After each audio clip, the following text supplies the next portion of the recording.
আসসালামু আলাইকুম, কেমন আছেন সবাই? আশা করি সবাই খুব ভালো আছেন। আজকে নিয়ে আসলাম ডাইনোসর পার্কের ভিডিও পার্ট 2 নিয়ে। প্রথম পার্টে আমি দেখিয়েছিলাম পার্কের ওভারভিউটা দেখতে, মানে ডাইনোসর পার্কটা কেমন এবং কি কি আছে। তো এখন আমি দেখাবো বাচ্চারা কিভাবে এনজয় করলো এবং কোন কোন রাইডে উঠেছে। প্রথমে উঠেছিল একটি ডান্সিং কারে, তারপরে উঠেছে ক্যাঙ্গারুতে। এই ক্যাঙ্গারুটা জাস্ট হচ্ছে লাফাবে, বাউন্স করবে, এটাই একটা মজা বাচ্চাদের জন্য।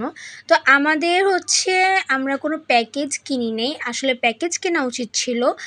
ওয়াটার পার্ক আর অল রাইড আলাদা একটা প্যাকেজ যায় এবং শুধু রাইডের আলাদা প্যাকেজ যায়, আবার ওয়াটার পার্কের আলাদা যায়। তো আমরা একসাথে নিয়ে আমাদের আলাদা আলাদা করে নেওয়া মানে নিয়েছিলাম। কারণ হচ্ছে আসলে আমরা বুঝতে পারছিলাম না যে যেহেতু ঈদ সিজন ছিল সব কিছুতে উঠতে পারবো কি না, কেমন ভিড় হবে। তো এই কারণে আর কি একসাথে প্যাকেজটা নিয়ে নিই। যাই হোক, এই যে বাচ্চারা একটা রাইডে উঠেছে, আসলে এই রাইডের নামটাকে আমি ভুলে গেছি। তো এই রাইডে উঠে মানে রাউন্ড রাউন্ড যে ঘোরাতে হয় ওরা আর কি বুঝতে পারছিল না, যার কারণে শুধু এমনি আর কি ঘুরছিল। এরপরে এই যে এই মৌমাছি রাইড, এটাতে উঠেছে, এটাতে খুব এনজয় করেছে বাচ্চারা। এটা বাটন প্রেস করলে উপরে নিচে নামে। আমার বাচ্চারা বুঝতে পারছিল না, যার কারণে শুধু ওরা রাউন্ড রাউন্ড ঘুরেই যাচ্ছিল। যাই হোক, বাচ্চাদের এনজয়মেন্ট নিয়ে কথা, যাই যেভাবেই হোক, যেভাবেই করে ওরা এনজয় করলেই হলো। তো এই আরটা পার্ক, এটা হচ্ছে অক্টোপাস, ওটা একটা গেল, ওটা শুধু একটু আপ অ্যান্ড ডাউন করবে, ব্যাস এতটুকুই। এটা একটা রাইড। ব্যাস এখন আমরা চলে গেলাম ওয়াটার পার্কে। বাবা, ওয়াটার পার্কে গিয়ে আমার মনে হয়েছে যে এখানে এসে আমি মস্ত বড় ভুল করেছি। একটুও জায়গা নেই, মানে কি বলবো, জাস্ট কোনো মানে পাগল হয়ে যাচ্ছিলাম যে কোথায় আসলাম, এত কেন ভিড়। ঈদের সিজনে আসলে কোনো ওয়াটার পার্কে ঢোকা উচিত না, এটা আমি ফিল করেছি পরবর্তীতে। যাই হোক, ঢুকে যেহেতু গিয়েছি, অল্প হলেও তো পানিতে নামতে হবে। তো বাচ্চাদের নিয়ে আমি জাস্ট একটু হাঁটু পানিতে নেমেছি, যে ওরা জাস্ট এনজয় করলেই হলো। তো ওরা ঘুরছে, পানিতে লাফাচ্ছিল, আমি জাস্ট ওদের সাথে দাঁড়িয়েছিলাম, এতটুকুই। ওরা ওদের মতো এনজয় করছিল।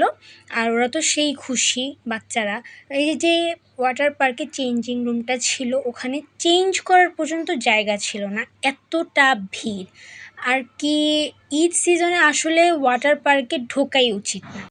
এখানে আমি মনে করলে কি হবে যে ঈদ সিজনে ওয়াটার পার্কে ঢোকাই উচিত না, কিন্তু সবাই কিন্তু খুব বেশি এনজয় করছে। আমার বাচ্চাদের তো কথা বলতেই নেই। এখানে আরও যে মানুষরা এসেছিল ওরাও কিন্তু খুব বেশি এনজয় করছিল। আপনাদের আমি একটি ঝলক দেখাই যে আরও মানুষরা কী ধরনের এনজয়টা করছিল।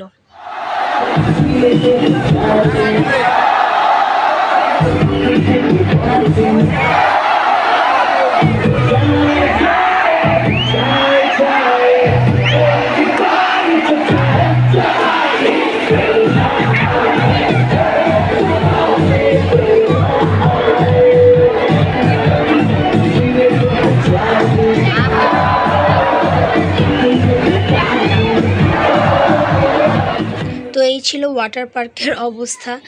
আমরা তারপর তাড়াতাড়ি করে বের হয়ে গেলাম সেখান থেকে, এবং বাকি যে ঘোরাফেরা বাকি ছিল সেটাও করছিলাম। বাচ্চারা এখানে একটু ঘুরছিল, এখানে একটু খালি স্পেস, এখানে হয়তো পরে কাজ করবে এমনটাই শুনেছিলাম। আর এই যে টকিং ট্রি যেটাকে বলে, কিন্তু আফসোস আমরা যখন গিয়েছিলাম প্রথমে ঢুকেছিলাম তখন এটা নড়ছিল না, কথা শুধু বলছিল। এখন নড়ছিল কিন্তু কথা বলছে না, ভাগ্য খারাপ হলে যা হয়। তো এই ছিল আমার আজকের ভিডিওটি কেমন লাগলো সবাই অবশ্যই আমাকে জানাবেন। সবাই ভালো থাকবেন, সুস্থ থাকবেন, আল্লাহ হাফেজ।